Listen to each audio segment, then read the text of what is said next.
believe in God. Every description of God that I've heard holds God to be all-powerful, very typical, and all good. And I see earthquakes and tornadoes and disease, childhood leukemia, and I see all of this and I say, I do not see evidence of both of those being true simultaneously. If there is a God, the God is either not all-powerful or not all good.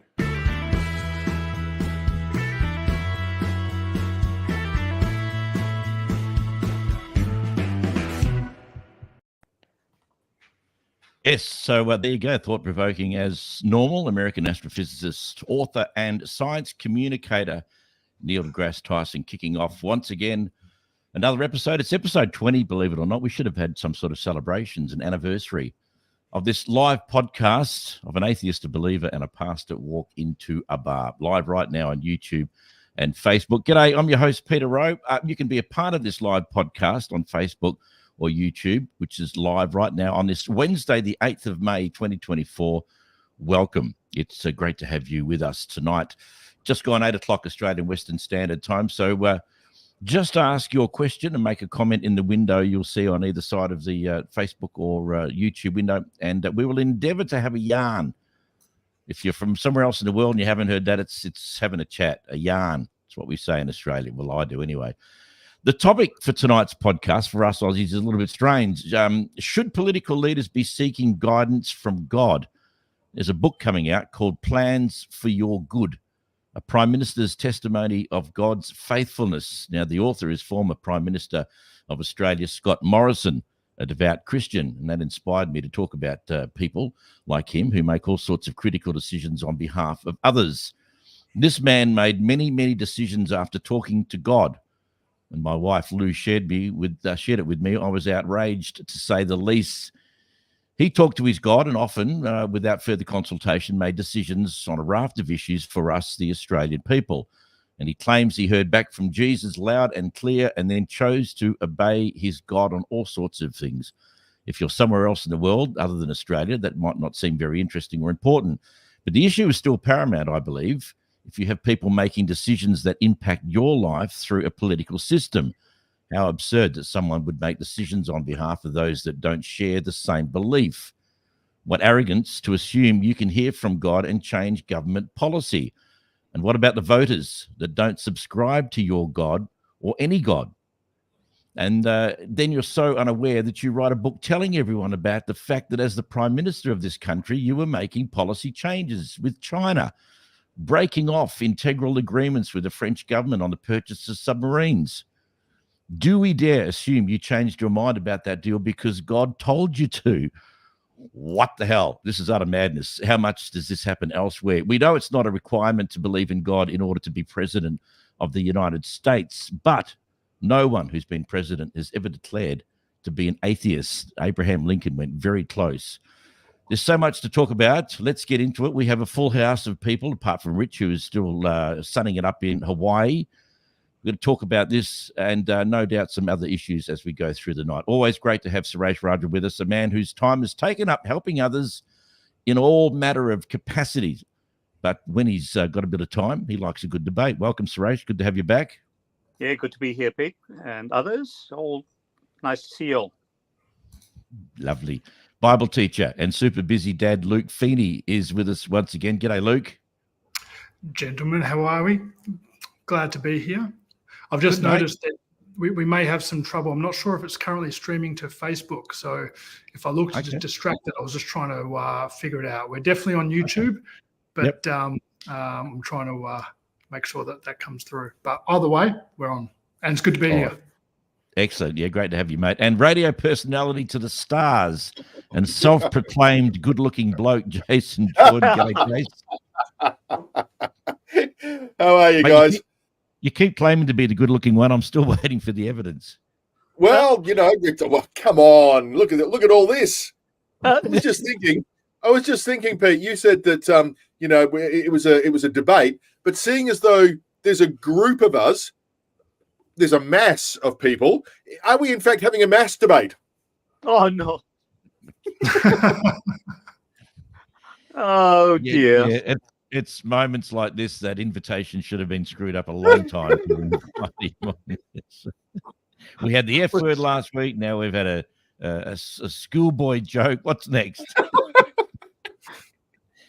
I shudder to think. Hey, listen, we're all voters in this country, us gentlemen here. How does it make you feel that the Prime Minister of Australia, Scott Morrison, during his reign from 2018 to 2022, was having a yarn to God all about all aspects of our country, from security to foreign policy to spending our tax money, to how many portfolios he should have had, most of which were undeclared, as it turns out. Clearly, in that instance, honesty may not have been on the agenda with Mr. Morrison talking to God. Jace, let's start with you. Is it a fair cop that our former PM was talking to God and acting on it? It's not so much that it's a tricky one. It's not a tricky one.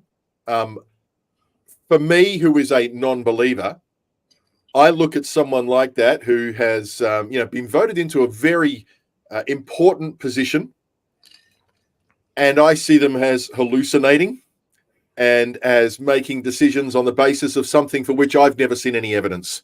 My position on this is that it is the voters that put you into that role, and therefore you should answer to the voters.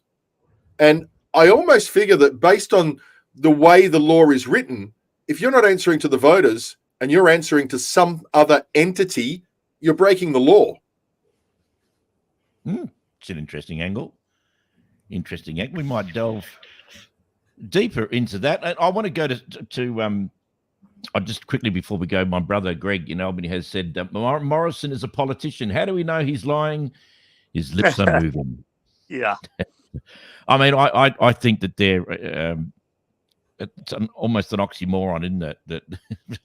That a politician can claim what he's doing. It just doesn't make any sense to me. It's a contradiction in terms. An honest politician obeying God.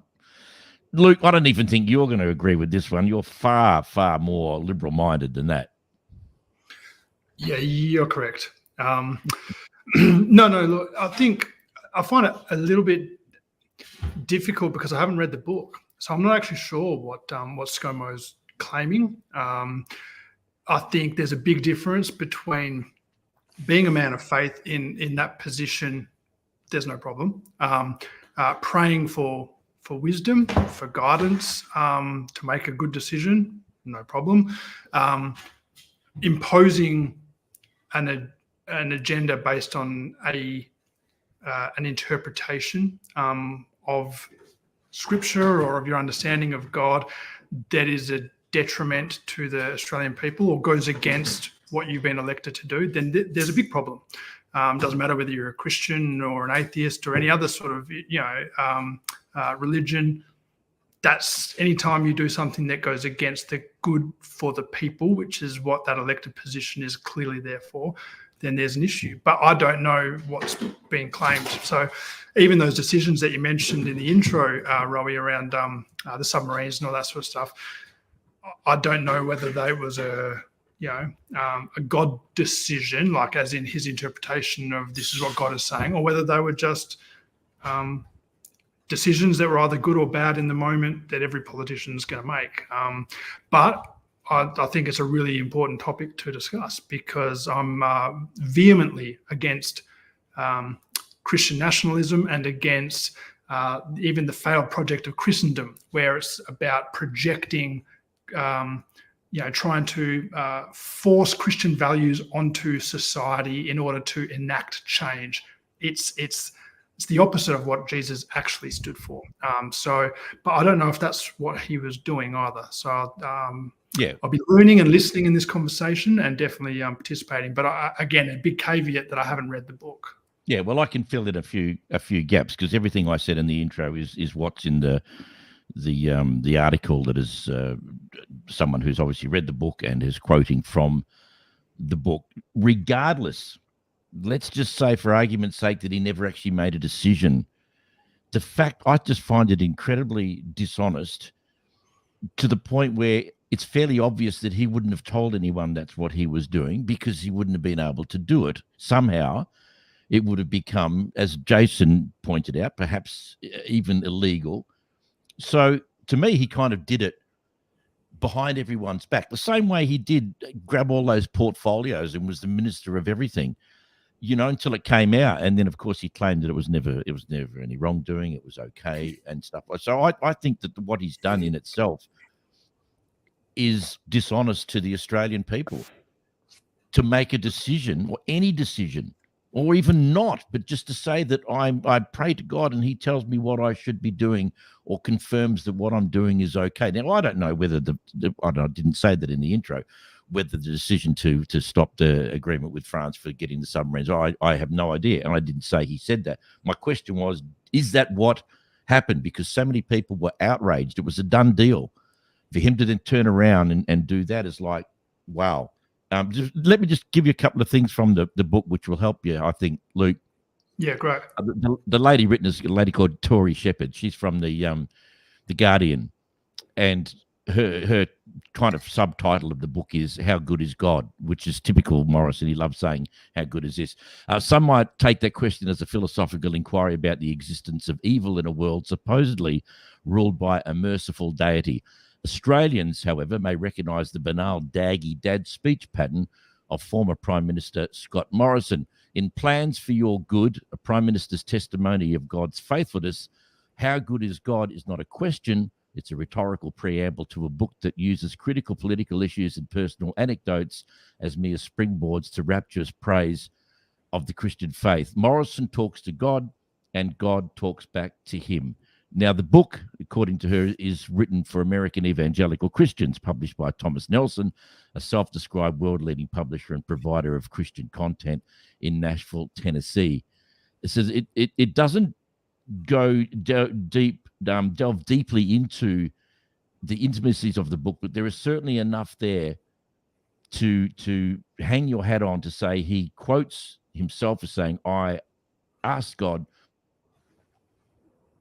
the times because he didn't do what he was supposed to do, but then did make important decisions based upon that. How much detail he goes into in the actual book, I don't know. I don't have the book. I don't think we necessarily need to, but I know Suresh was offered to read it and perhaps give some advice to people who are contemplating a read, and you refused that. I think that tells us something. Yes, I certainly refused it, but I actually just remembered that back in 2013, I wrote an article which was published in one of the independent media organizations in Sydney, and actually titled it Deuteronomy 16:17, which, Luke, I think you will probably confirm that says, every man shall give as he is able, according to the blessing of the Lord your God that he has given you. And then I went through and took Scott Morrison's maiden speech to Parliament and went through all of it, where he talks about his faith causing him to derive the values of loving kindness, justice and righteousness, to act with compassion and kindness, acknowledging our common humanity, and went on to talk about his principles and his vision for Australia being a nation that is strong, prosperous, and generous. The reason I wrote that article was just before that article was published, that article was written, I came to deal with a young girl who was, I think, about 5, with very acute disabilities, coming here from Sri Lanka. She and her father had boarded the ship to escape from Sri Lanka. Her mother and brothers had been killed by the Tamil Tigers just at that point. All she could do was hold on to Dad. She was nonverbal and unable and non-mobile as well. And when she arrived here, one of the questions that I asked the journalist to put to the immigration minister, Scott Morrison, at the time, was whether or not we had the facilities in places like Nauru and Manus where this child was going to be sent to deal with people with disabilities. And Morrison's response at that time, publicly, and it's in Hansard as well, was that if she's well enough to get on a boat, then she's well enough to live in Manus. And this girl, all she did was just hold on to her dad and smile at everyone. We know that a couple of years after that, she died on one of the detention centers. But I went through and then identified all of his statements that he'd made in his initial speech, which were all around Christianity. It was all around his principles of kindness, etc. But all through that, the thing that came through was it was his version of Christianity, which did not accord with certainly my ideas about Christianity at all. And I found that he was one of these people that was able to twist everything. Yes, turns to the Bible and then twist the answers in the Bible to suit his political advantage. And when I wrote that, I actually, it came up for publication, and soon thereafter, or after it was published, the day after it was published, I had a phone call from the immigration minister, one S. Morrison, who said, you do realize that the article is defamatory.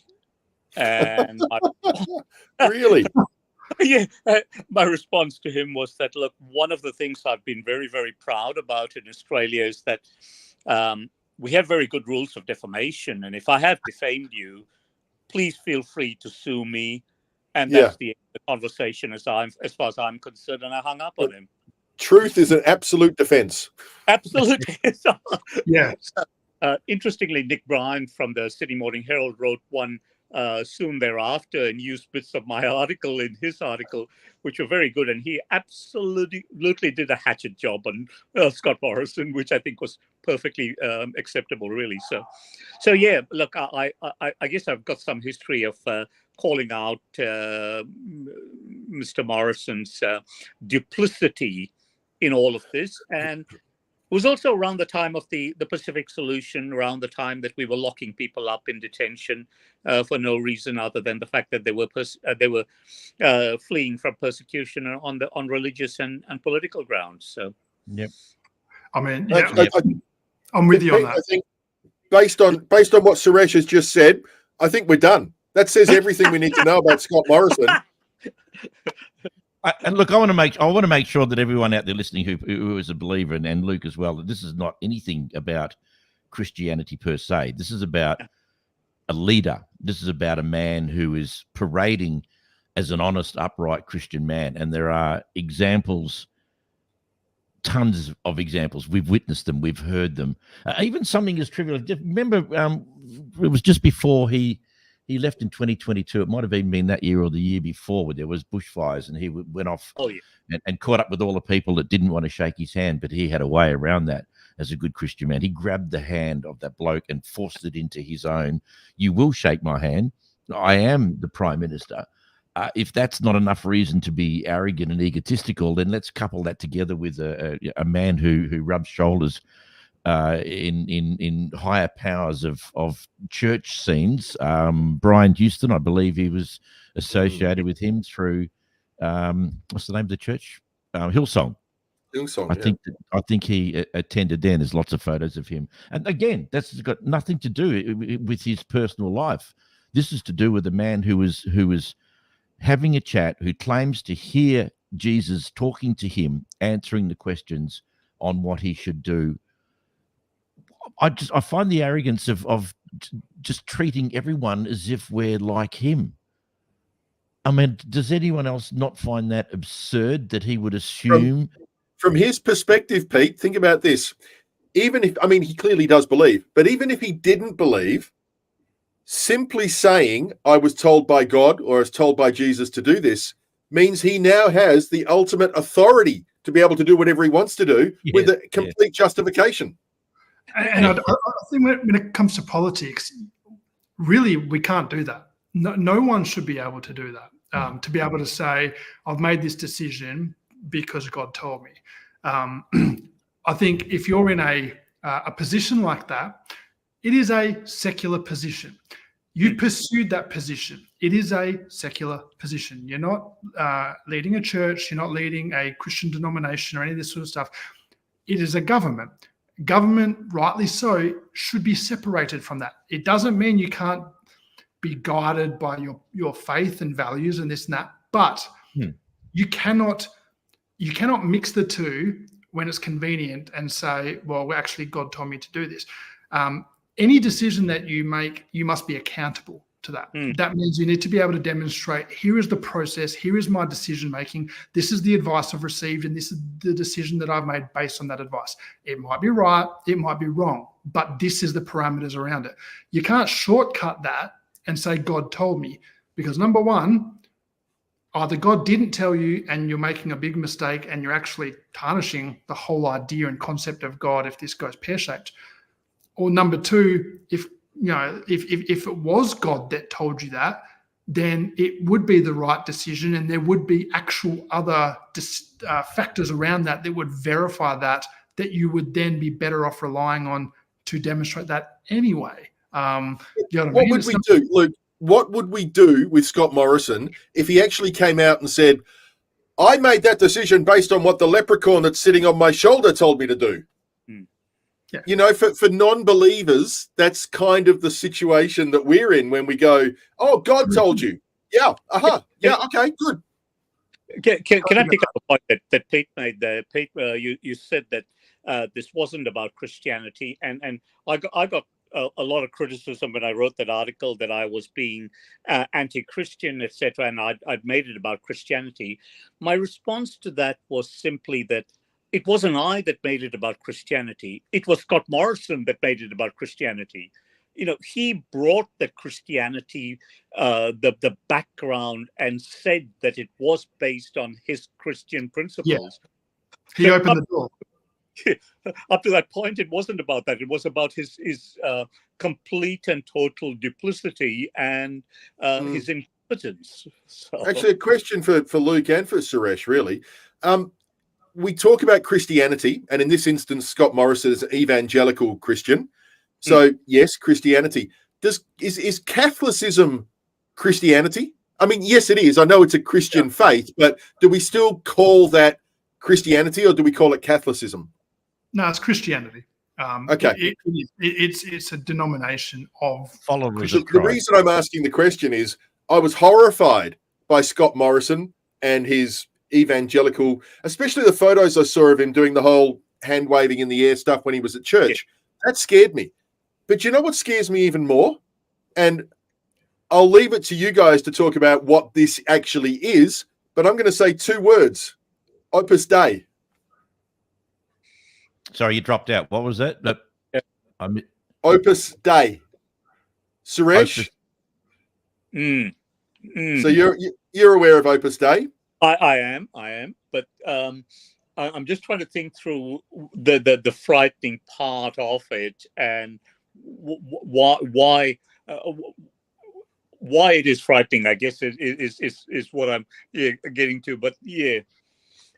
This is an organization that has existed for a very long time. It's basically a secret part of the Catholic faith, but a number of our leaders in Parliament are a part of Opus Dei. They have their own regular private meetings and then their own agenda where decisions are made. But it's just kind of like how there's more and more evangelical Christians getting into politics as well. And you got to ask the question about why? What are they being told? Are there, is the religion or the church that they're coming from actively trying to get a greater influence over the decisions that are made in Australia?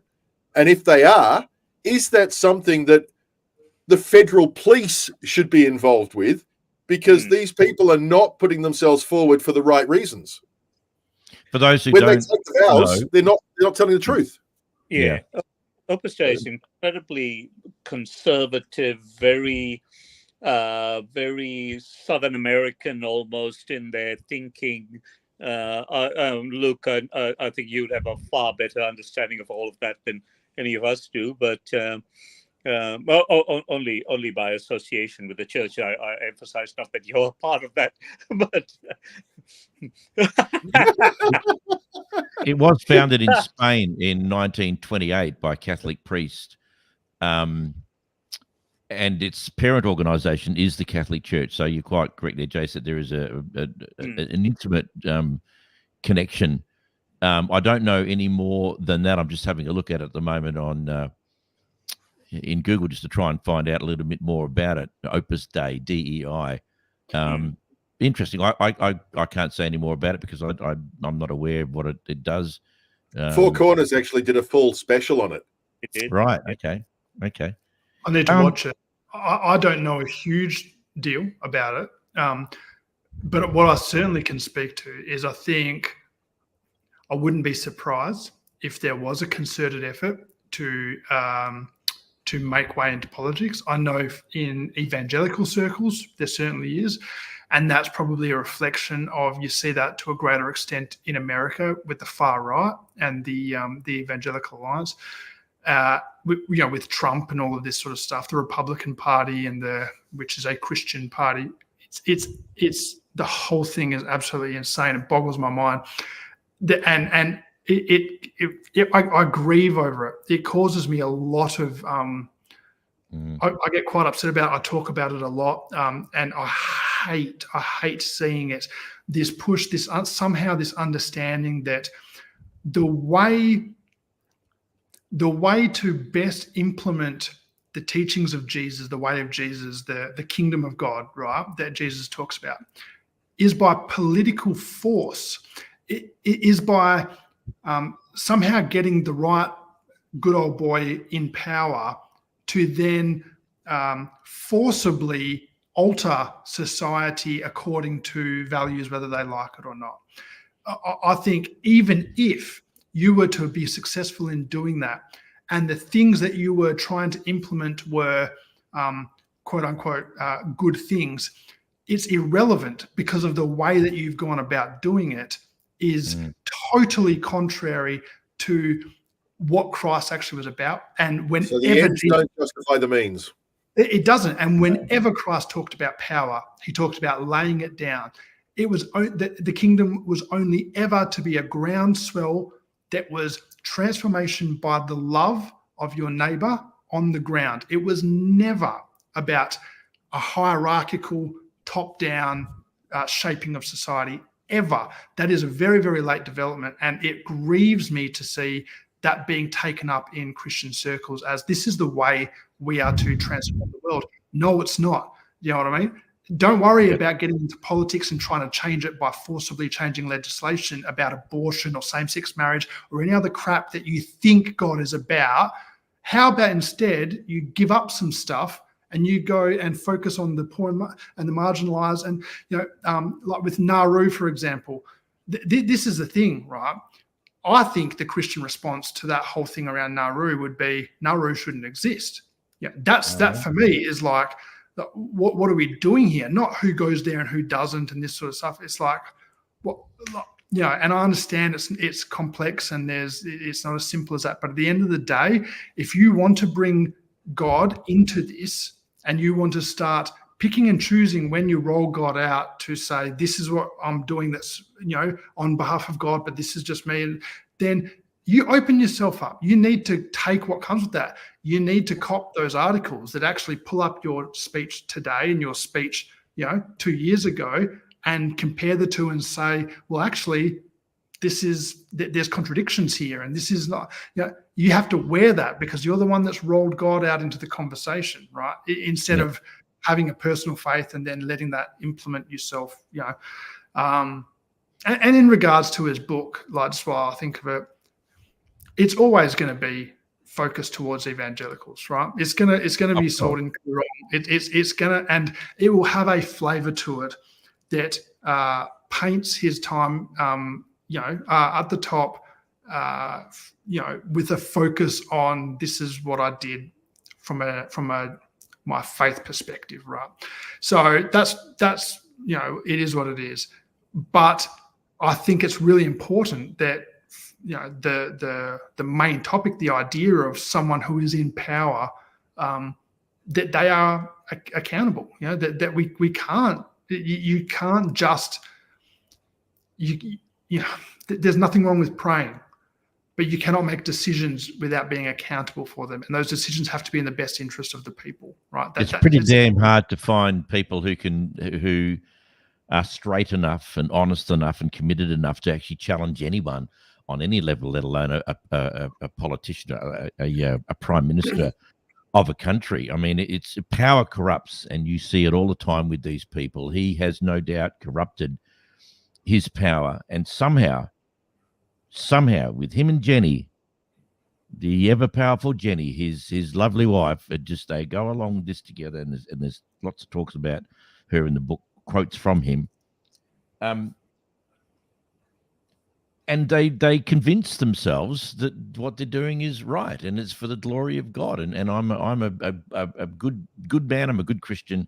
I pray and we talk and Jesus talks to me, which is something. It's a side issue. I'm interested just quickly. I don't normally hear people in my 25 years as a believer. I don't remember saying I was hearing from Jesus. That's a new one to me. Is that something that you hear in common, Luke? Because it's normally God talks to me. But he said notably, and when he said that and I read it, I went, that's interesting.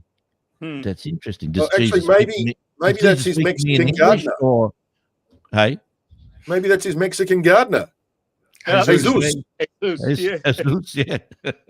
But no, what do you think, Luke? Do you hear that very much these days? Is it a new thing? Yeah, I've heard it. I mean, it's I guess yeah, I mean, it can be unusual in the sense of normally you talk about the Father or talking to God, and even Jesus praying to God, but I don't think there's any hard or fast rules around it. No, I just thought it was interesting. It is interesting. It is a bit unorthodox, but Yeah, I don't know if it's necessarily wrong. I mean, even I think about often when I pray, I'll especially if it's contemplative, if I'm kind of imagining stuff, you know, like it'll be a conversation with Jesus, which I guess is hearing from Jesus. But yeah, it is interesting. It is interesting. Got a comment from Greg just come through. Given that all politicians are puppets, and it's likely that God was the last entity telling him what to do. Yeah. Pete, can I just address that though? Yes, mate. I hear this all the time about people saying that politicians are puppets. And one of my very first ever full-time jobs was working as a research officer at in the State Parliament building for Carmen Lawrence. And I know, based on the conversations I had, the meetings I was involved with and so on, they're not puppets, not in any way, shape or form. They're well-meaning people who have gotten into politics, usually for all the right reasons, who are hoping to affect positive change, but who are sometimes constrained by legislative requirements, by historical matters, precedents, and in fact, the political party that they're a part of as well. And of course, the media. But to call them a puppet is to intimate that there is a puppeteer who is actually controlling everything. And that absolutely doesn't exist. It may do in the United States, but here in Australia, particularly in WA, there is no deep state, no matter what anybody tries to tell you.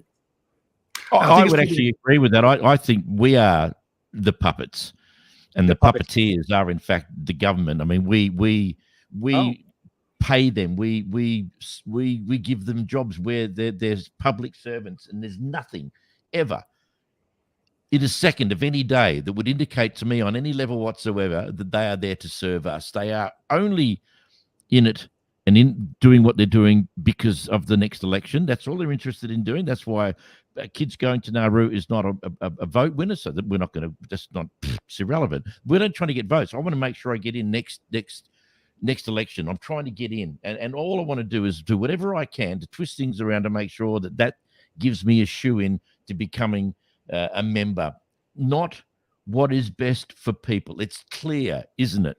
That they're not inherently doing what they. Can you imagine what they actually could do to this country. I mean, this is one of the great, to me, it's the greatest country in the world, which is a stupid statement because there's only one I've ever lived in.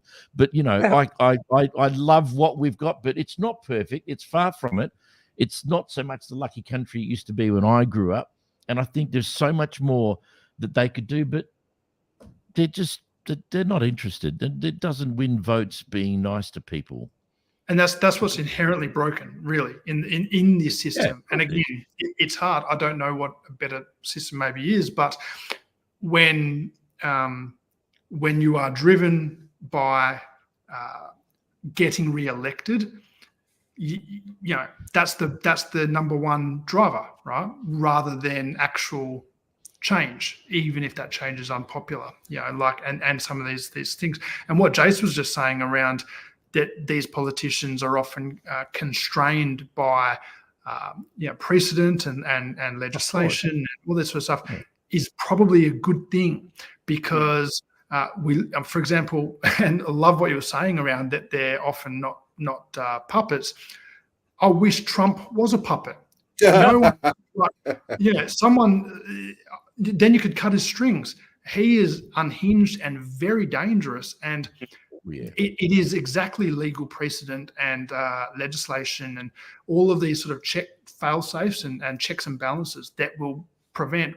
It's very scary if he manages to be re-elected, because I think he's focusing now on how to get around a lot of that stuff. But this is the thing, that stuff is actually there for protection. And this is why I think it's not such a clear-cut thing for even Scott Morrison to be able to say, oh, I'm going to make a decision based on what God says. Can you even do that? You know, surely there are, do you have unlimited power to well, you know, when he took on those extra ministries, the only thing that he legally had to do was gain the assent of the monarch. So in other words, go and see the Governor General. And as long as the Governor General agrees with it and signs it off, it's a done deal because he is the Prime Minister. Yes. He had the ability to do it. Legally speaking, he did it. So legally speaking, he did nothing wrong. No, and that's the issue, isn't it? That he did what he was able to do, knowing full well that what he was doing was legal. Unethical, perhaps, immoral, but legal. And the reason why he exploited it, of course, because no one had done anything like that previously. It's almost like he found a loophole. Couple of comments coming through from Greg. I don't know. You've just said, yes, it does. Obviously, in relation to what we were talking about puppets and puppeteers. And then WEF Corporation. World Economic Forum. Yeah, World Health Organization, Club of Rome, etc., etc. You might have thought Trump is the biggest. Trump is the biggest puppet of all. I reckon he's probably the most powerful puppeteer on the planet at the moment, just quietly. I'm not sure who's no doubt there's people whispering in Trump's ear, without a doubt. But it's just all about popularity and money. That's it. That's all he is about. Yeah, can I just read you something from what Scott Morrison said in his initial speech, which really should have given us an idea that here was the person who was completely unhinged and was going to become the Prime Minister at some later date. So this is going back to when he first went into Parliament, and he said, and he actually used some of Desmond Tutu's words, where Tutu had said, we expect Christians to be those that stand up for the truth, to stand up for justice, to stand on the side of the poor and the hungry, the homeless and the naked. And when that happens, Christians will be trustworthy, believable witnesses. Now, that's Tutu's comment. And then he went on to say, these are my principles. And immediately you look at that and you think, and he talks about, we are prosperous in our enterprise and careful stewardship of our opportunities. And we are generous in our spirit to share good fortune with others, both at home and in overseas. No. And doing that at the same time that he was implementing a refugee solution that looked at people locked up in detention centers for up to 10, 12 years. It just was bizarre. No, he's talking about a utopian life that just doesn't exist in his Christian mind. That's what he would like to create. Now, if he ran the country based upon the morals and I guess the desires of the character of Jesus, and I'm not pushing for Christianity. I'm just saying, if he ran the country the way Jesus had said we should do everything, it would be an amazing government. It would be amazing. It wouldn't be successful because no one would want that. But what he's done is the opposite. He's flown the flag and said, look at me. How good am I? And then the reality is, of course, that he made a mess of things while he was in power and left almost disgraced because he didn't do what Christianity would suggest he should do. To me, I think if you did most of the things that a good Christian would like to do, all of those moral and ethical positions in government, once you already had power, Sky News would be on your case. The Australian would be, in fact, all of the Murdoch press would be on your case, criticizing you and saying you're doing completely the wrong thing. Yeah. How do you get past that when you're doing absolutely the right thing, but they're on your case because, oh, you're blowing the budget, you're spending too much money, or you're looking after people who don't want to work? They're coming about it from the wrong direction every time. And that's, I think, a bigger issue than even having religious people in leadership roles, in government roles, is the role that the media plays in coercing the government to making wrong decisions. Yep, I want to go back to just drill down a little bit deeper, and I want to talk to Suresh about something as far as the original idea of this is he's written a book. He's telling everyone that he would go into his room and he would speak out loud, verbalize what it was that he was trying to make a decision about, whether it's policy or relationships with China or whatever, and then, depending on what it was that he heard, and he said he could actually literally hear Jesus talking to him. And he said it was like someone in the room there having a yarn. Now, it was Peter Dutton next door. Look, it's an amazing claim. It is an absolutely amazing claim, one of which cannot be proven or unproven. Although if he audibly could hear Jesus talking to him in his little room, perhaps we can listen in and see what think. But Suresh, I want a great deal of experience in other countries and political matters. Can you think of a precedent for this? Are there any other leaders in your travels and where you've lived in other countries around the world who have come out and actually claimed to be in prayer about making decisions about various things? Look, I think that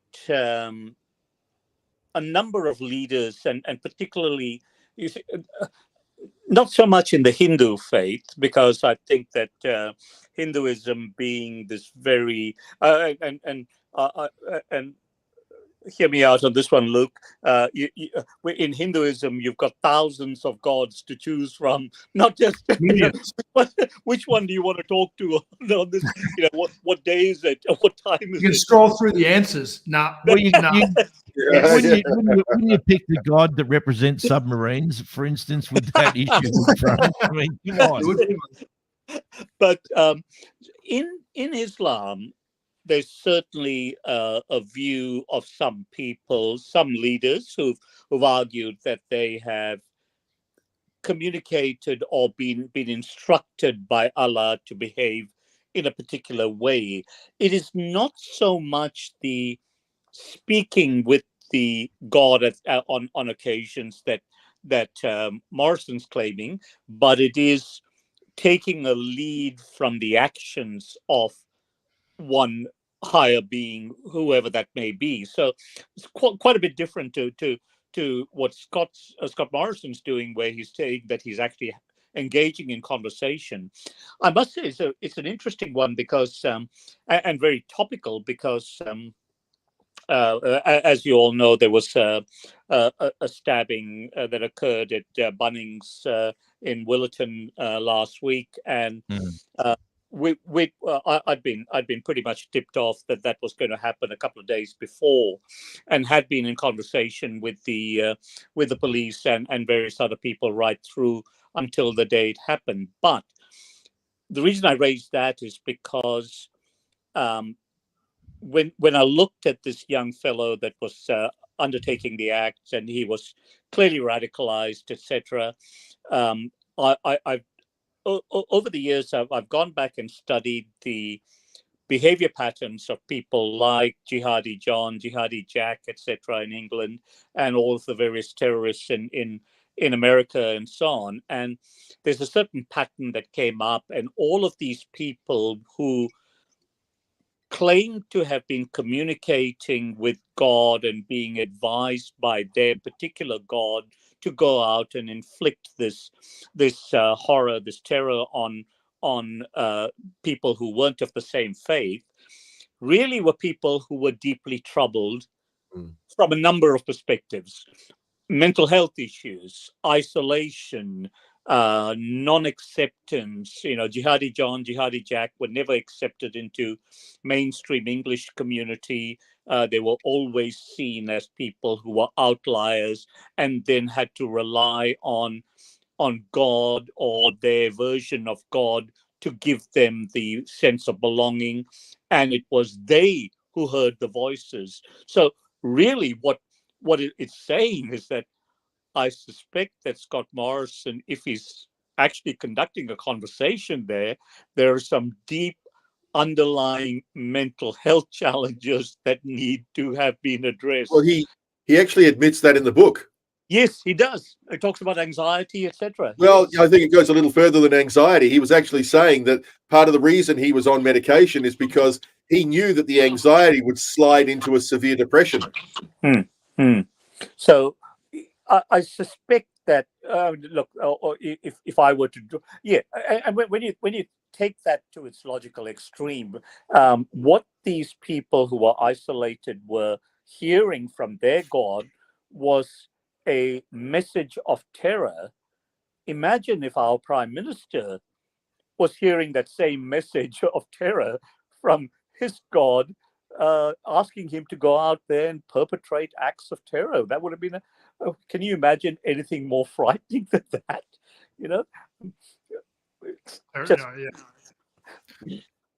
Absolutely, and that is that's the fear, right? Yes. It's, and that's why I think what we're talking about has got to be so much bigger than Scott Morrison. It's the concept of a leader in this position, and how does their faith impact the decisions that they make? If they're guided by morality or an ethics or a foundation of their faith, that's fine. Most leaders for the last 100 years in Western countries, well, not just Western countries, but in major countries, have been people of faith to varying degrees, and have been guided and shaped in that way in some aspect. But clearly, if there is something deeper going on, and if there is a lot riding on that, if you're making significant decisions, well, how do we know for sure that you have the right, that there isn't a mental health condition at play? And I'm not saying there is or isn't. And I think even depression and anxiety isn't going to lead to hearing voices. And I know, I guess I'm coming at it from a different perspective, being the believer, right? And so I do believe God speaks to us.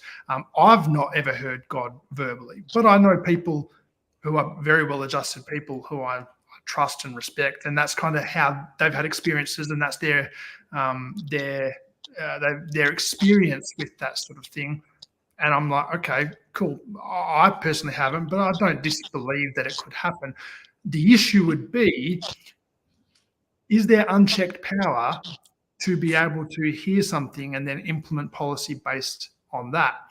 That's concerning, right? Because what if you're not hearing the right thing? What if there is other factors at play? What if a whole bunch of what ifs? That's why there has to be surrounding parameters and legislation and framework, checks and balances and advisors.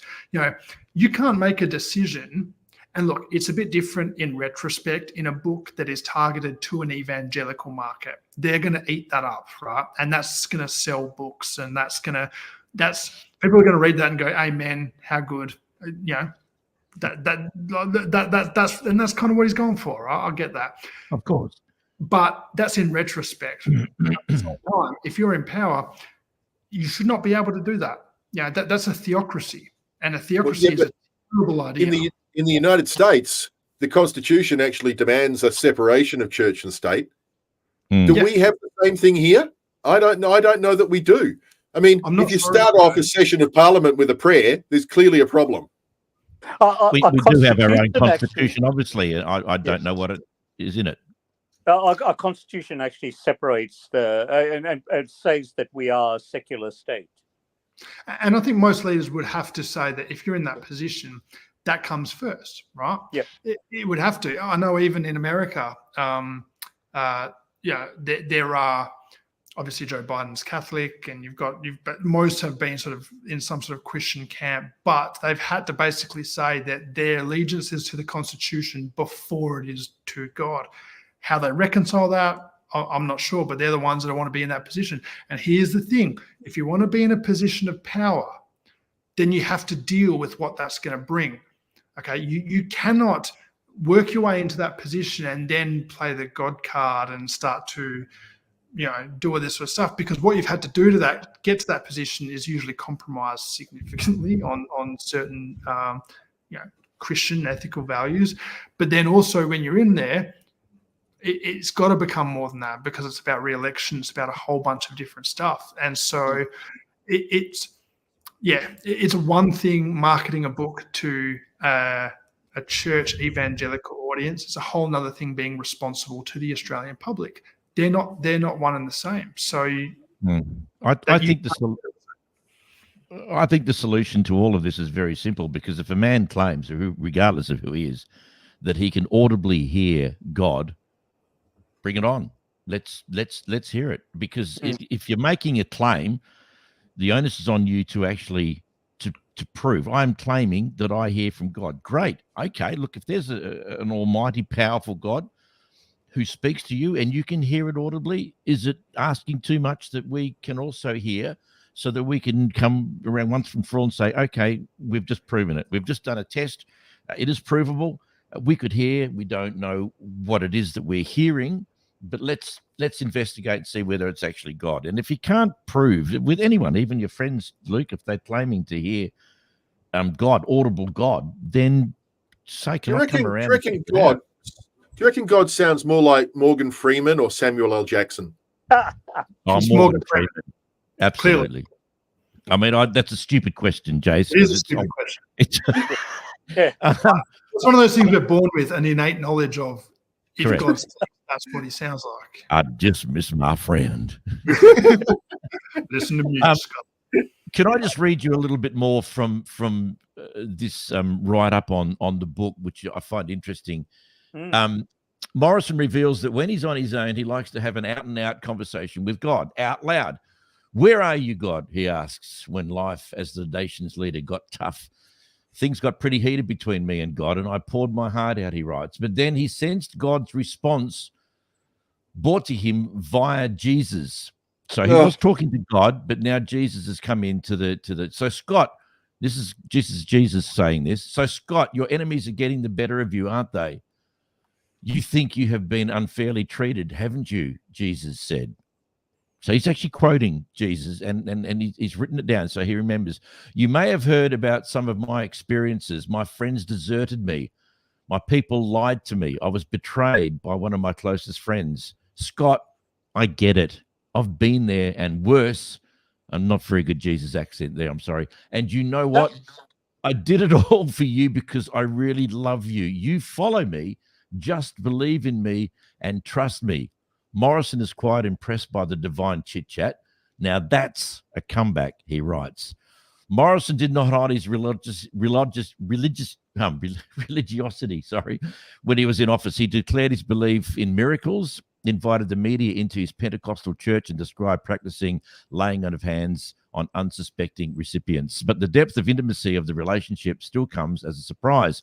He talks about his conversations with God, the permeation of God through his life, and the need to obey God. The man of the ministerial reshuffle, the man who was prominent during the pandemic plan, the man who signed up to AUKUS, believes in total obedience to God, the God that talks to him. So these are extraordinary claims. Not a coincidence that he didn't make them, of course, whilst he was Prime Minister of this country. I'm not sure what would have happened.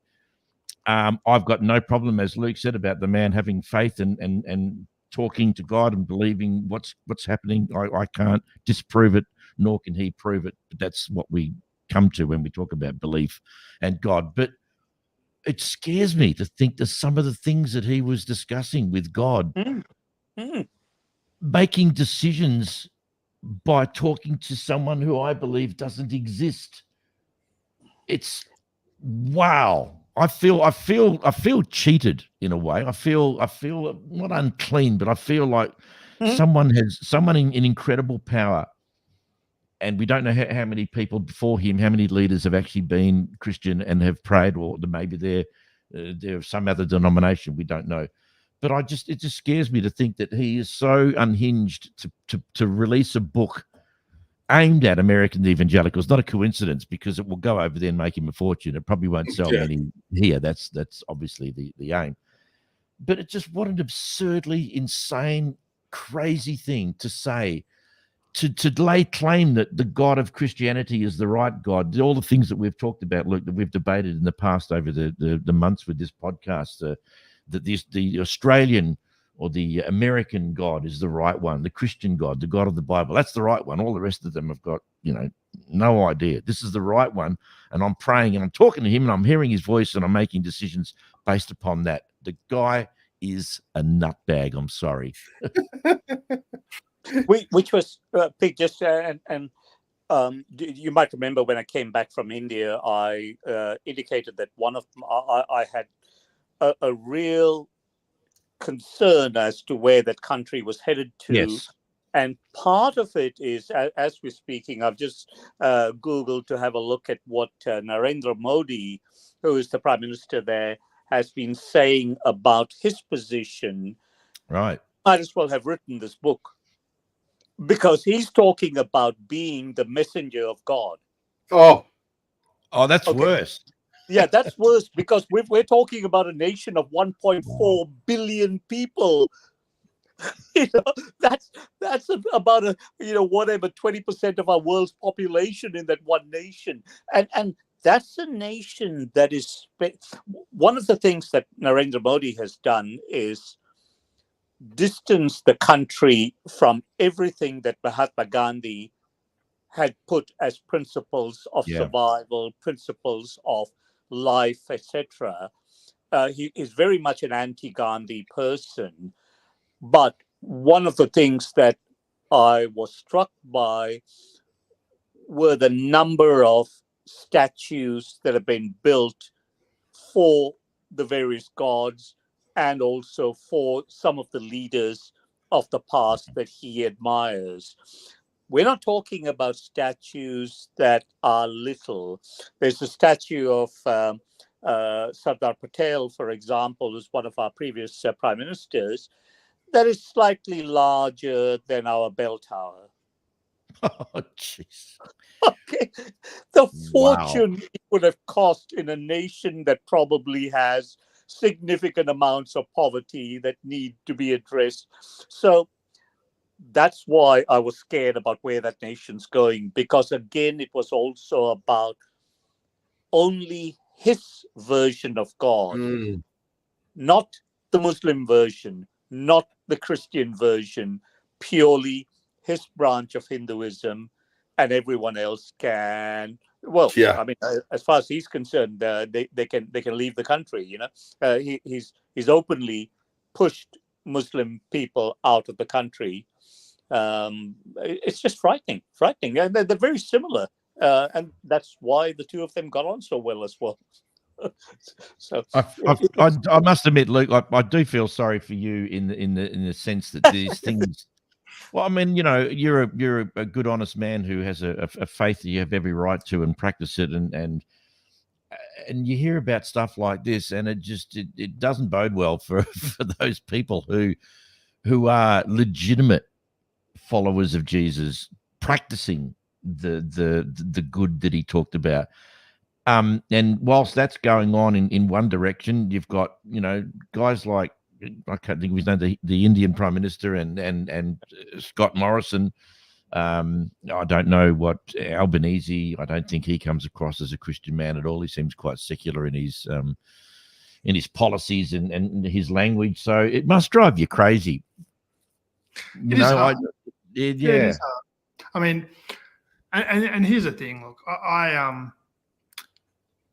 I don't follow politics at a level where I feel, I read a lot. I like to be educated in the stuff that I discuss.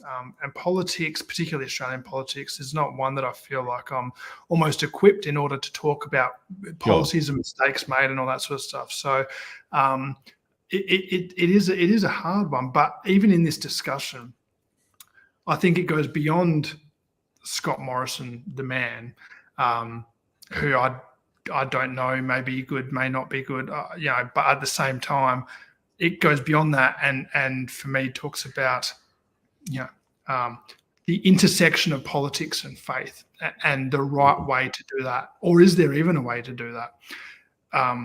Is the politics of Christianity the same thing as the politics of running a country, or is it somehow different? Jesus seemed to think it was pretty different, yet we just can't seem to grasp that idea. And so all of this discussion, as uncomfortable as it is, because in a sense that there's a part of me that understands what Morrison is trying to say. I've had encounters with God. I'm someone who prays, but at the same time, the other part of me is saying, there's a very, very dangerous precedent to be set by saying that God guided all of your decisions, because all of a sudden now you look back at his time in office, and if you were to say, well, each one of those decisions that was made is as a result, and I don't know if that's what he's claiming or not, but if it is, that was as a result of an audible confirmation or one way or the other from God. Well, that's a massive claim. That is effectively the same thing as saying I'm God's messenger. I'm just in a more exactly. I guess softer approach. And the precedent that sets is very, very dangerous. Trump in particular worries me. I know that's America. I know it's all that sort of stuff. I know that Christians get on board Trump because he says he's a Christian, but you just have to look at him for 5 seconds to go, he's the opposite of what Jesus is actually about.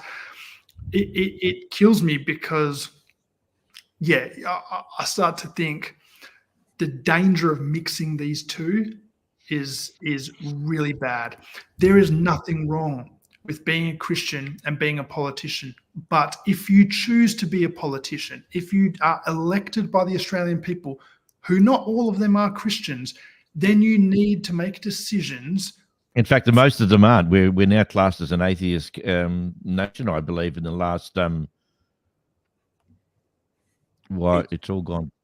Yeah, it's the non-believers. Okay. Yes. Sorry? It's the non-believers that take precedence now, I think. Yes. Look, I share your concerns about Trump, but I regard Stormy Daniels as God's messenger in that case. The prophet's always who you least expect. Stormy Daniels, probably a prophet. Banksy, a prophet. Like there are people that are, I'll tell you one thing. Scott Morrison needs to give all of his wages back too, just quietly, because he didn't earn any of it. God came up with all of that stuff. So it cracks me up because like all of the stuff that we're talking about here in his speeches when he's talking about the Christian values of Australia's prosperous. And I go, well, I mean, Jesus told someone to give it all away. Yes. Literally, take everything, give it all away to the poor. Is that a steadfast rule for every single believer? No, that's not what Jesus was trying to do there. But it's a bit rich to say, well, God's intent is for prosperity, but also generosity. Well, which one is it? Try to tell that to the pensioners in New South Wales who can't afford to keep themselves warm at night, and like, I want to know, how much did our military budget decline over that time? I bet it increased. I bet it didn't Sure. decline at all.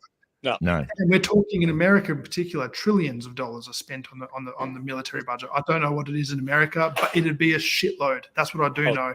And Absolutely.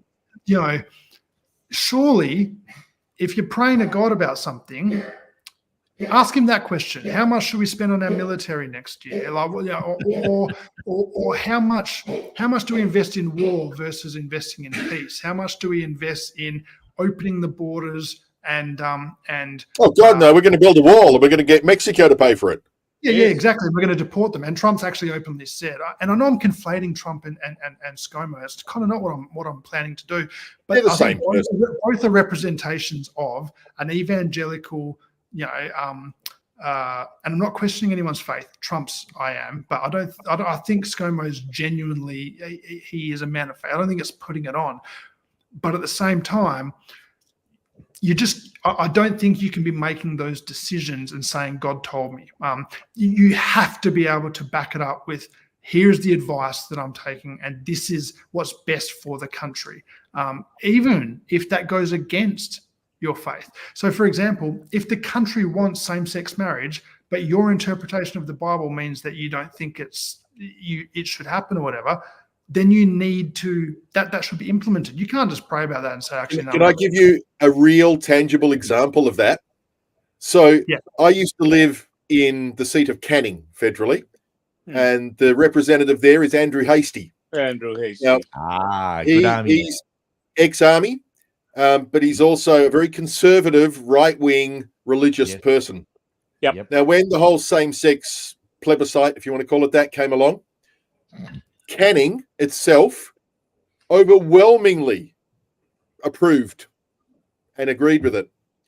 Andrew Hastie decided that when it came time to vote on what he was voting on, he would abstain because it went against what he believed in personally. See, that shouldn't be allowed to happen. Entirely unexactable. You represent the people of your electorate. 100%. That's what you're elected to do. Can I just give you just on that same-sex issue? Yesterday, the Cumberland City Council in New South Wales voted to ban all books from the library that talk about same-sex parents. Oh, no. Because they don't exist, Suresh. They clearly don't exist. We can't tell the kids about them. Yeah, we've gone back to Westboro Baptist, yeah. Yeah, well, interestingly, about 4 of the councillors there are actually of Islamic faith. Whoa, okay. Okay. So they're the councillors who I had a look at who voted for and against, and certainly all 4. Oh, no, sorry, 2 of them didn't turn up for the meeting, which is convenient, and the others voted against any books that would have same-sex parents mentioned in. Someone's going to have to do a hell of a lot of reading to find them. To blank out the naughty bits. I mean, look, the Quran and the Bible. They're going to have to ban Sesame Street as well. Very much parallel when it comes to stuff like this. It's almost identical literature, the Quran and the Bible. That's extraordinary. Why do we as a society, though, because we're talking about this and we're not the only ones, the whole issue of what from an outsider's point of view, like someone like Jason who hasn't experienced anything of what we've experienced to the same degree, and to a degree also for you, Suresh, an absurdity that a man would pray out loud, claim that Jesus told him to do this, and then make a decision based upon his role as the Prime Minister. Why do we accept crazy shit like this? It is crazy. Why do we just continue to just let this stuff just... Scott Morrison's releasing a book that claims this, and this. Okay, off you go, mate. Doesn't matter whether you sell it here or to the evangelicals in America. Why do we accept this as being a normal part of life? What the hell was that? Yeah, wasn't me. No, I think it was me. Can I address that, Pete? Please. I like many people, I would hope, do not ever deliberately set out to offend or upset. I will challenge people. I will ask questions. I'm a very curious person. I always want to know the answer to things. And Yep. so I will challenge people when they tell me that they are a person of faith. Not directly always, but sometimes it'll be in a casual conversation or whatever else. However, that said, and I mean no insult at all, but I genuinely believe that people who think that they can talk with God have some kind of mental illness. I really do. Because I can't see how you can genuinely ask someone else to believe that you are hearing a voice that's telling you stuff and judging you and telling you what you need to do and what you shouldn't do. I mean, we all have an inner monologue. I think Yes. we all have an inner monologue. So we Yes. do talk to ourselves. Yes. Now, I understand from some of the stuff that I've read that there are some people that consider that inner monologue to be the voice of God. So I could kind of understand if there's a misunderstanding or a misinterpretation. But if it is a genuine case of believing and that you're hearing voices, then we do treat that. You know, there is a way of medicating people to stop that from happening. Yeah, I And think again, it's not intended as an insult. It's just No. from a complete non-believer observing someone who does believe that they hear voices, regardless if it's God or Napoleon. No, you don't. There's another category. There's another area. There are people who hear voices. We know that. We know that that is a mental illness. We that can be treated.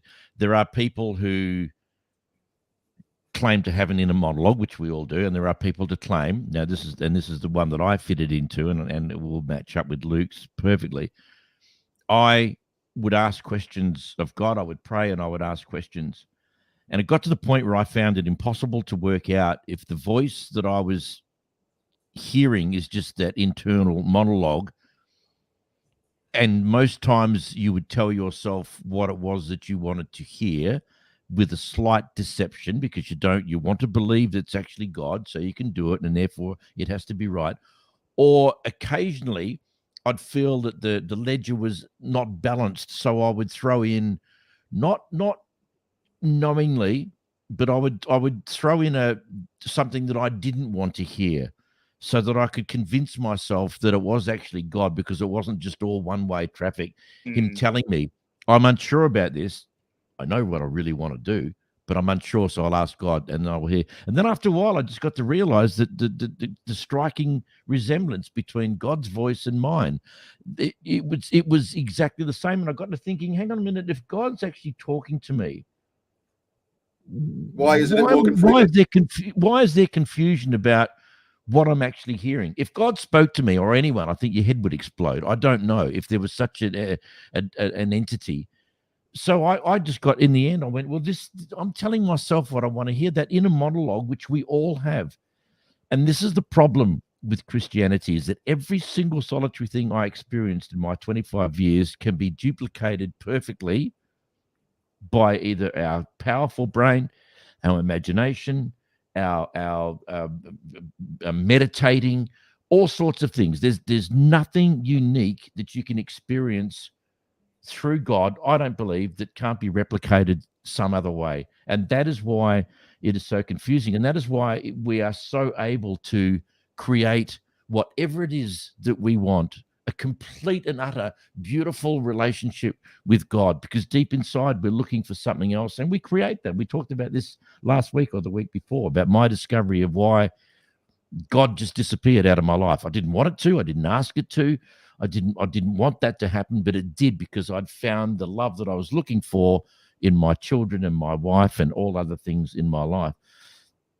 That is a real thing. It may just be that every person that turns to God is just doing it because they're looking for something they can't find. It could be through drugs, through gambling, through prostitution, for whatever, something that we're missing in our lives. We can find a way, a source to fulfill it. For me, it was God. What it is for everyone else, I don't know, but I really think, and I would encourage people, even you, Luke, to be honest. Challenge yourself. Try and find a way out of it. Try and find that it's false, because if it's true, you won't find that false. You will be more committed to it being true.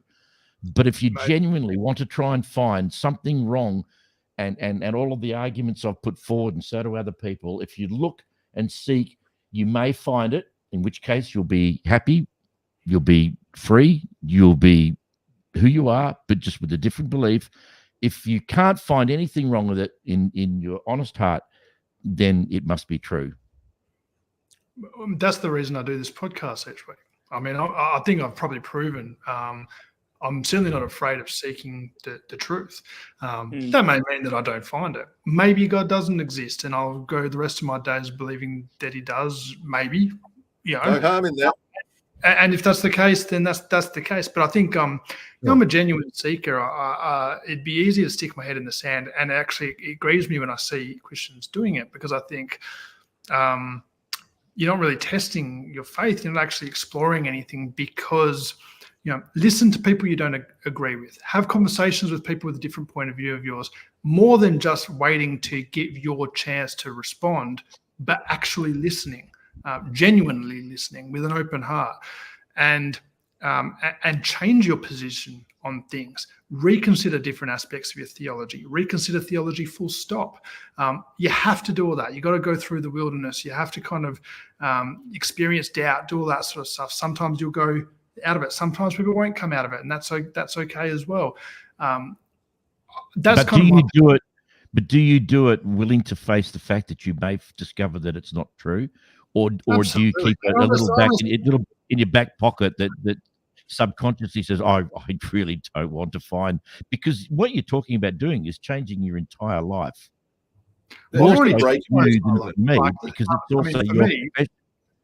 For me, I'm no longer a pastor on staff. I actually gave back my ordination to the Australian Christian churches, because there are elements that I thought my theology has gone past that, and I in good conscience couldn't play the game and do that. It didn't mean I'd given up on God or given up on Jesus or any of that sort of stuff, but I knew it didn't align anymore, and so I didn't want to. I just gave it back, And I'm a nobody. It's not like that caused waves, but at the same time, I didn't want to continue down that path.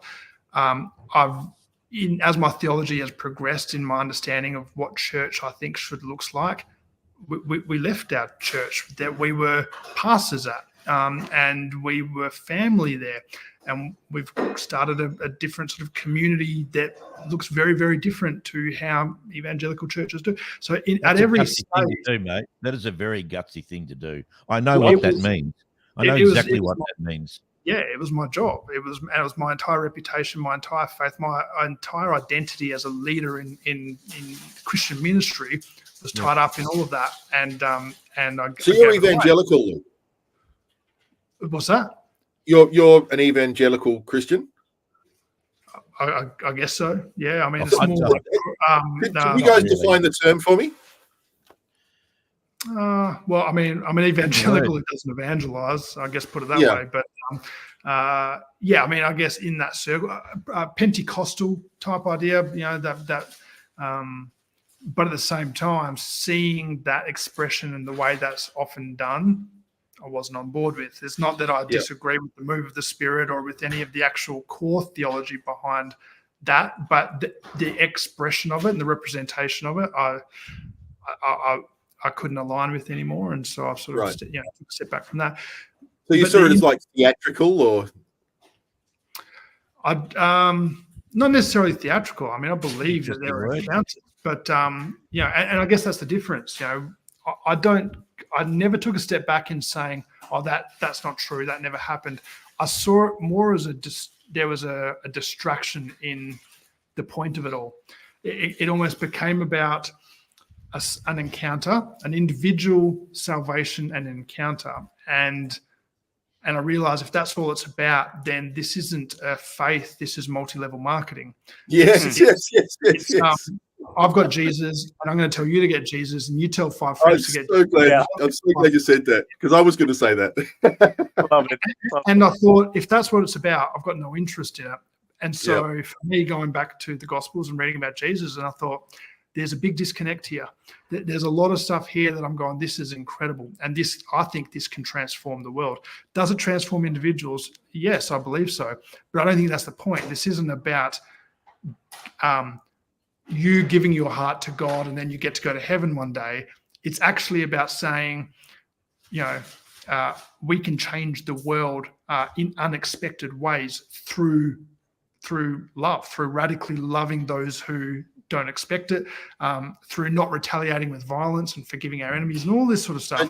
That's fantastic stuff. Love all of that, Luke. Love all of that. But you don't need God to do that. That's exactly what I was just going to say. But Yeah. at the same time, you don't need, you may not need God to do that. You know what? And I'm saying you don't. You're keeping 50 cents for a later bet because you're saying you may not need God to do that. You don't need God. That's a fact. The fact is you don't need God to be a good person. You may not, but no, not may not. You do not.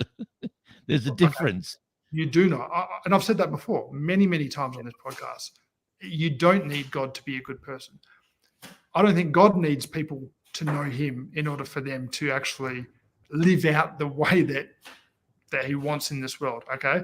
Correct, yeah. But at the same time, I've never felt to let go of God because I experience God. And I am someone who prays. I don't hear it audibly.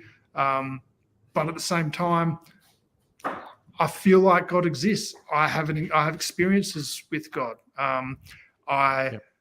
It's something that no matter how much I have gone down this path, it's never really been something that I've certainly considered it 100%. Every time. I consider it all the time. Yeah. Luke, can I just say, honestly, I have to be genuinely, I genuinely envy you. I honestly do. Sincerely.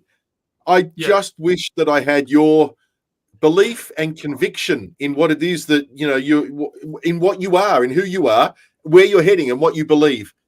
That to me is it's almost the hallmark of a complete person. And if it's making you a better person, what do you think, Jason's missing in your life that you think that either Luke has got or you could get? What's missing in your life? Nothing. Then why do you envy somebody else?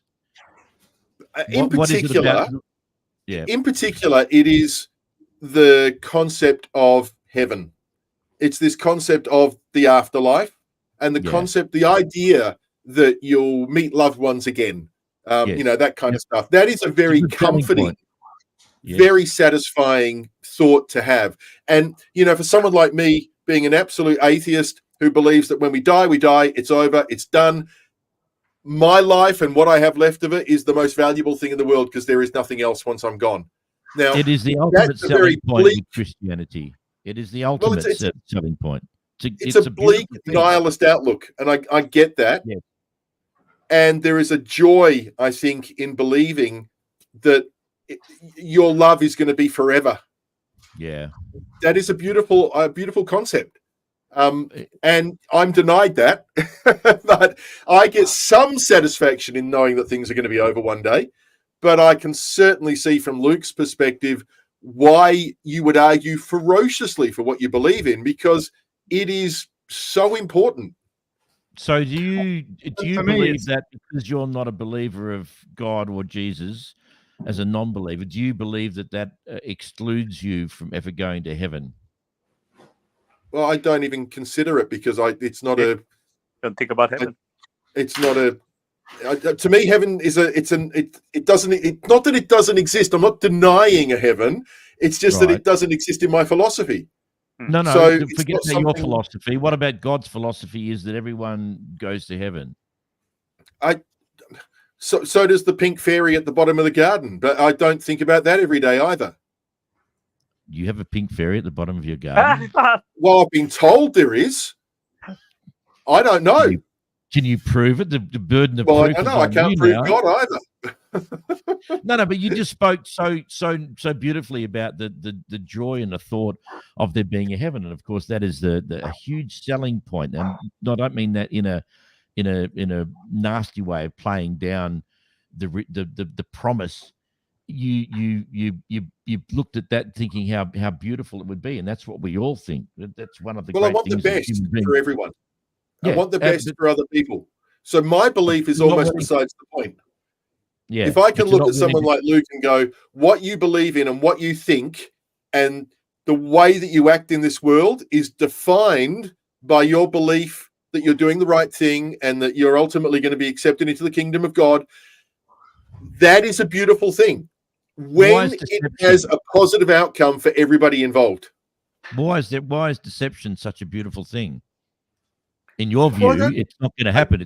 Luke's being deceived, according to you. But my view is irrelevant in this matter because it's his life, it's his decision to make. And as long as he doesn't adversely affect me, I don't care. I'm happy for him to be happy. So ignorance is bliss. Well, to an extent, yes. But look, there's lots of people who have a certain level of ignorance. I mean, people watch Channel 7 News, for God's sake. No. Now you've gone too far now. We need to censor this guy. Look, and I'm always in these talks, Jace, at an unusual place because everything that Luke is experiencing, I experienced totally. Would I actually like to still have that? Do you know what? Yeah, I would. I actually would like to have the comfort, the security, what you believe is actually going to happen. I'm not looking for answers anymore. You've got all the answers, but so I'm in a weird place.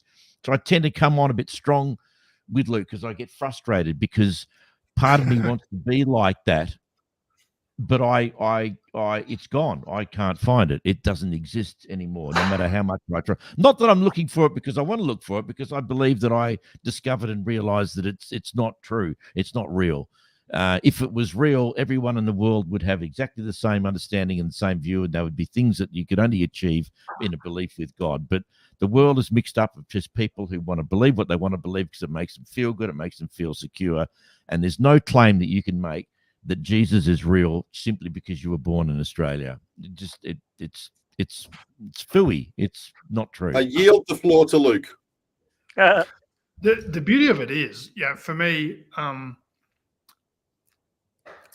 it's led me my searching and reading of the scriptures and understanding and learning has led me to a place of ultimate redemption. Now, ultimate reconciliation. The easy label for it is universalist, I guess, at the end of the day. So for me, I look at you guys and it doesn't matter for me whether you believe in heaven or not. I think, whatever heaven looks like, whatever heaven is, I think at the end of the day, you guys will be there. Certainly not against your will, not against any of that. There is no hell. There is none of that. None of that is compatible with the God of love. So what that means is that frees me up from either living my life in a self-protective mechanism of trying to avoid hell and trying to get to heaven, right? So in a bubble, not focus on anyone around me, and just making sure that I still get in there, right? All the altar calls, all that sort of stuff. Or number two, thinking that the greatest gift I can give the world is harassing someone at a bus stop and getting them to say a prayer. Or trying to talk to my neighbor, not listen to their needs, not listen to actually where they're hurting, or not learning anything about who they are, what their life is like, or what their hopes and dreams are, or not trying to be their friend, but just trying to get them to be saved, right? And say a prayer and then move on, and then report how many people I did that to whoever I'm reporting to, and pat on the back and an extra golden crown or whatever it is, right? So all of that dynamic is gone, which means I go, okay, so actually what's important, and the freedom that gives me. I think the greatest gift of faith, of being a Christian, is not necessarily heaven, but it's a prophetic hope and imagination of what the world could be, that somehow persists despite what we see when we look around us. But I've got that too, Luke. And amen. And you know what? That's why I think that's amazing, because if someone has that, and there are many people, Gandhi was not a Christian. He had that. Yeah. And look what he did. There are, that's just the known, there are so many people in this world, or people of other faiths, who live in that way and make incredible changes and save lives, or just actually have beautiful relationships with people and love their neighbor. I don't care whether they have the right doctrine or believe in the right God or do this or that. For me, it's irrelevant. They're living out what I like to see.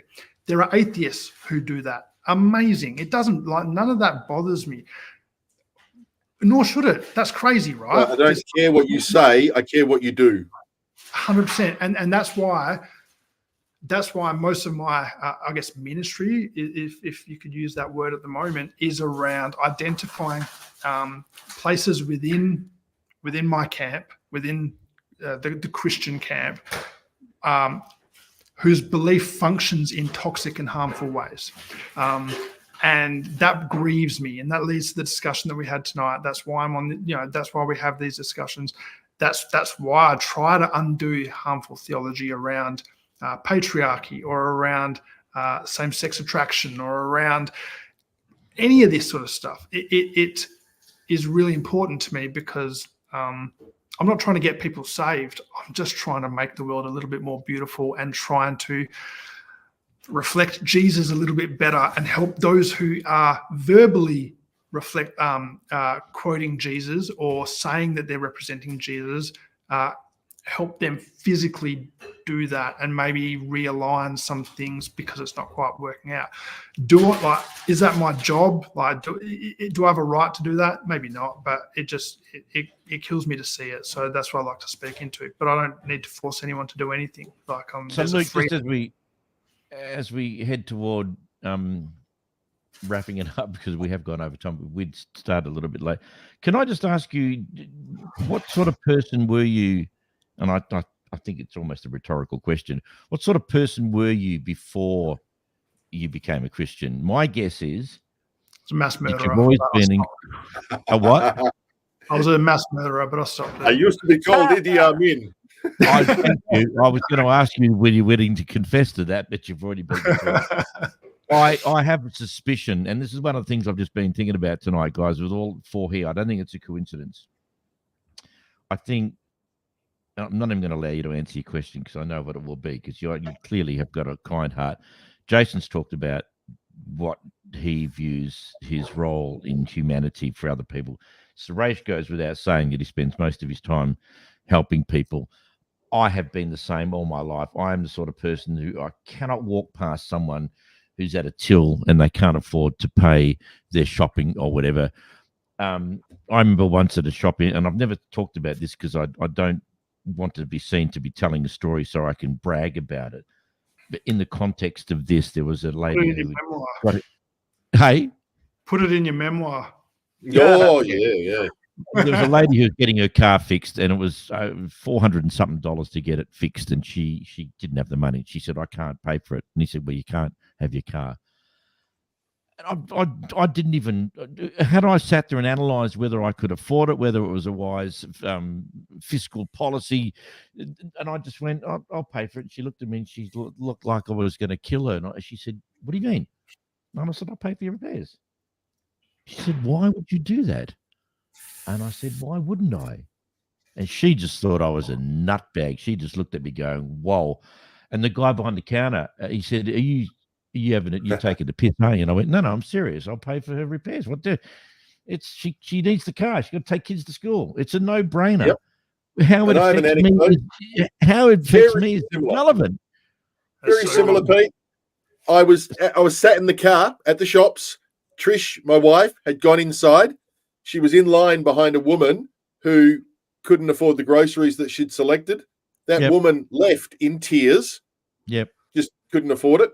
I can't remember if it was like a bad card or something like that. Anyway, Trish came out with all of that shopping, having paid for it, and told me we're driving down the road to find that woman and give her these groceries. And Beautiful. You know what? That I knew that I'd married the right woman. But when that happened, that Yep. solidified everything. Yep. When I came home and told Lou that I just paid for repairs nearly $500, she went, "Good on you, Rowie." Didn't even consider for a second that that was something that we couldn't really afford. We could, obviously, because we did it. And back in the day, I used to believe that if you did that, you got back plus some from God for helping other people. This has nothing to do with that. It was just a human being that I could help out because I could afford it. Whatever, not doing it hoping that someone would come back, doing it because hopefully she would have been so blessed that she would have thought, you know what, I can see somebody else in trouble. I can help them like that guy did with me. Not an investment; it's a gift. What really pissed me off though is that she didn't even really thank me. That really got my goat. Seriously, it was like she was embarrassed. She was embarrassed, and I said, "Please." It's another one of those. One of my little hook lines. You know, I'm hooked on marketing, and one of my little hook lines, not me, we, but the one that's relevant here is those who can should. Yeah, 100%. Absolutely, and as I said, that's something unified. There's something we have together is that we all are like that, which makes this podcast so much easier. And I love the openness and what we uncover and discover, not just about issues like Scott Morrison, but what we actually discover about ourselves and how we interact and how we play out this journey of being a human being, which is incredibly challenging, incredibly difficult, going too fast for my liking. But it's fabulous. And just thank you all so much for volunteering. People out there have heard that Jason's on $45,000 a year for doing this once a week. Luke's on 62. You know, I can always tell if I've gone too far by watching Suresh. I just keep an eye on Suresh, and I know straight away. Too far, Jace. On this one. Yeah, that's it. Suresh gets paid in beautiful curries and coffee. That's all he needs in his life. Exactly. Just a little bit of trivia. Why have you got an Australian yellow and blue that looks very much like a jacket you would wear at a rugby game? Or I believe it was I believe it was a cast off from someone. I'm not sure who. So you I've got it from someone. Brilliant. I've got a similar one in blue and white as well, with the same Australia thing across the top. Nice. By the way, Rowie, just for your information, completely unrelated to anything we've talked about, Ernie Dingo has replied to your comment on my Facebook page about the design of the West Coast Eagles thing. You mentioned that he'd contributed the stars. The stars, yeah. Yeah, so you know what the stars? You know what the stars mean? I forgot to mention. Yeah, there's four of them. The four because West Coast Eagles have won 4 premierships. Yes, exactly. Yeah, except Ernie makes the point that it's actually Chris Lewis that designed that, that suggested that. Yes, it was too. Ernie was saying that the last design put a curse on him, right? That there's something on there that shouldn't have been there, and that's yes, they changed. Yeah, Ernie was very. You have to talk about sport. God, I'm an atheist, religion and sport. We're not talking about sport. We're talking about West Coast Eagles. So just sit down. That's sport. No, that's religion. It's correct. Exactly. It's part of religion. There's Exactly. religion of Eagles and there's religion of God. So let's just keep the two separated. He's Harley Reid the Messiah. So closing comments, guys, about what we talked about tonight. ScoMo, do we wish him all the best of luck in evangelical downtown America? No, we don't. No. Okay. Can I just leave one thought for us to consider for the next time? Yeah. Why is it that these people who profess to be deeply religious and are leaders in various countries, why are they so nationalistic and very dog in the manger attitude, which goes against the grain of every religion that I know of? Yeah. Mm-hmm. You look at us, you look at Trump, you look at Israel and what's happening there, and it's just, I just don't get it. It just goes against the grain of every single religious tenet of and that's sharing, why of giving. Absolutely. Yeah, that's why it gives me great joy talking to someone like Luke, because Luke is the absolutely epitome of the celebration of his faith. Mm. It's a celebration. And you just look at the Middle East. I mean, look at Israel. I mean, my God, it is mind-boggling to think that somehow they convince themselves that they're doing the right thing by killing women and children and fighting and battling for millennia just because there's a religious but the Palestinians started it, Pete. They started it. Yeah. By throwing rocks at a superpower. Yeah. I know. Look, I hear you, Suresh. It does my head in. It's a classic example of power corrupts, and you get a beautiful message from a historical figure like Jesus, and just look at what that has done purely because he existed and he had great things to say, and it's a mess. And then the support of that being based on this book that I find important, and there is Israeli people in there, the state of Israel. So therefore, I'm going to blindly support this on, regardless of the context. I'm not going to educate myself about it. I don't want to hear about it. No. All I want to know about is support Israel. And you just again, one of those things that really frustrates me, because there are things you can turn a blind eye to, and there are things that you can't. And genocide probably falls in the camp. You can see the argument, can't you, with the right wingers? All those Palestinians, they're bloody muzzies. They're all terrorists. They deserve everything they get. I mean, it defies belief that they listen to things like Sky News and then just follow those talking points, and they have no real cognition, no real understanding of what's going on. And more than that, no desire to have a real understanding of what's going on, because it won't be allowed. It's also worth mentioning, if you're born and lived in that area, anywhere in the Middle East where you're surrounded by what we see every day, as opposed to us in Australia, who are as far removed from anything like that as you could possibly get. It's so hard to be able to see how people are. Why would you even live there? Wouldn't your whole life's goal be to get the hell out of there? Some can, but you can get in there. Australian people live there. Yep, but they can't leave en masse. No, not en masse, but as individuals, of course you can leave. The people have left. You there's no such word as can't when it comes to that, surely. You try. Which way are they going to leave? Well, some people, Egypt? I'm not allowed. I'm certain. Well, I'm not going to judge them for not. What I'm saying is that, well, then maybe how bad it is that you not only in it, but you can't get out. But I know people have left, and it's not easy, and I'm not judging them for not leaving.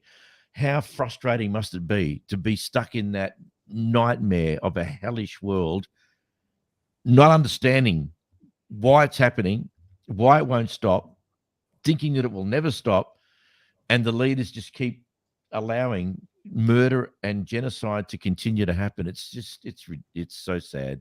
And then you see the United Nations voting to actually do something, and it's like everyone saying we need to sort this out. And then there's the United States and Australia going, no. And with the power that is wielded in that, for some reason, that actually stops things. And you just think, what's happening here? It's Let's have a referendum and see what the people say about what we as a country should be doing. And there are some things that isn't it? Fuck around with the every day referendum goes on to sort that out. However many children die, however many people die, and you just go just make a call and do something. And at the end of the day, religion or not, it is human beings choosing to be incredibly cruel, incredibly base level horror, exacting disproportionate force onto a weaker. Oh my God, it's not. You can't blame religion. You can't not blame religion. It's got nothing to do. There are people making decisions, not God above, not Jesus, but people are making decisions, and It's so upsetting. It is so stressful. It is just. And again, as an horrendous. atheist on the outside looking in, religion has nothing to do with it for me. All I see is two groups of people killing each other, and I'm like, I just want to bang their heads together. Yeah. Find somewhere in the Quran where it says it's okay to fly a jet into a building and kill thousands of people. Exactly. It's nothing to do with religion. It is just to hide behind it because they want to do whatever it is they want to do. There's extremists in every religion. Fundamentalism on any level, in any area. It's frightening. And that's the question. This is a question for another podcast. That whole idea of God is on your side has led to that many wars, violence, conflicts, and demonization of. You're right. Nobody expected the Spanish Inquisition. No, that's right. It's that idea that God's on our side is the single worst factor for the destruction of humanity.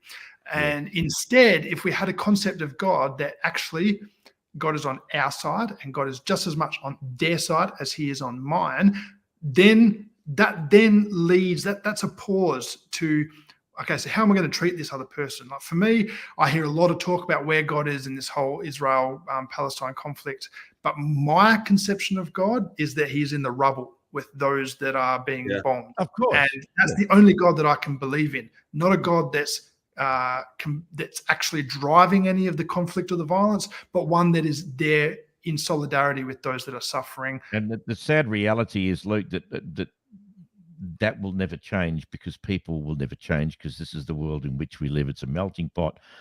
I saw two boxers yesterday having a boxing match. I don't know if I mentioned this before. One guy won and one guy lost. The guy that won thanked Allah and the guy that lost thanked Jesus Christ.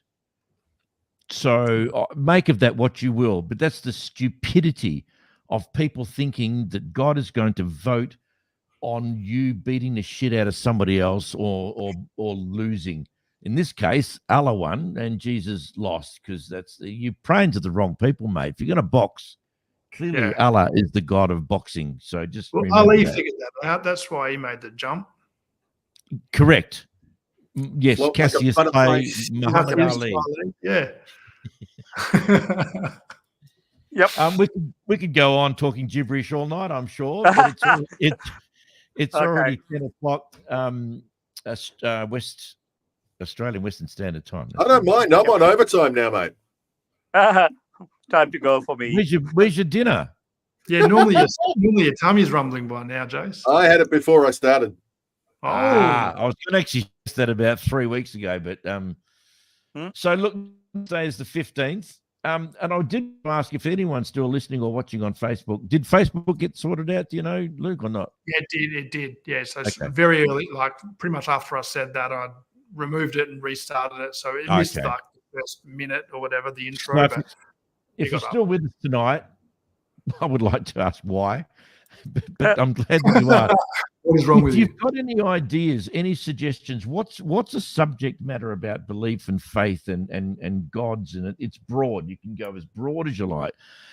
Chuck a suggestion on there. We will see these comments tomorrow. What would you like us to discuss that you think is a worthwhile subject? Because it in spite of the fact that there are so many angles and issues, it's really quite tricky each week to come up with something that appeals to a lot of people. We don't want something that's just of tiny little interest to a small group of people, but something across, like today. It's always good to bag the shit out of Scott Morrison. I look forward to the opportunity. So what could we talk about next Wednesday? If you don't come up with any ideas, that's fine. I'm sure I'll come up with something. We will do it again 8 o'clock on the. I just saw it was the 15th. Did I say? I'm shocked with that. 15th, 15th of April. Is that correct? May. Oh, we're in May. Yeah, geez, I'm going well. Two things happen in May that I should remember, Suresh. One is Lou's birthday, and the other one is Mother's Day this Sunday. So, no. You better remember them. So we want, for those of you in Australia who are listening in, happy Mother's Day for this Sunday. You are amazing. We thank you for all the wonderful stuff. If you're overseas, it's irrelevant. Doesn't really matter. Pete, Pete, let's talk next week about the differences between religion and terrorism. Oh, oh, I like that. A difference between religion and terrorism. Yes, I once wrote an article called "One Man's Religion is Another Man's Terrorism."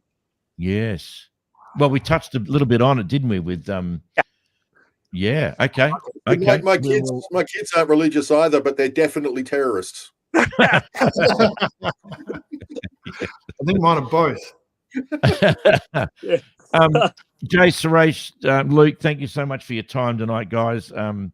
It was fabulous. We shall do it again next Wednesday. Hopefully, we're all available, and we might well and truly indulge ourselves in finding the difference between terrorism and religion. There is differences, of course, but there are many crossovers as well. So we might talk about that.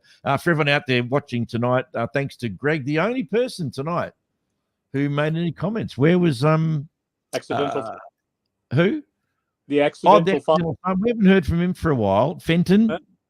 As well, we heard from him last Wednesday, but not tonight. So, thanks everyone, appreciate it, fantastic.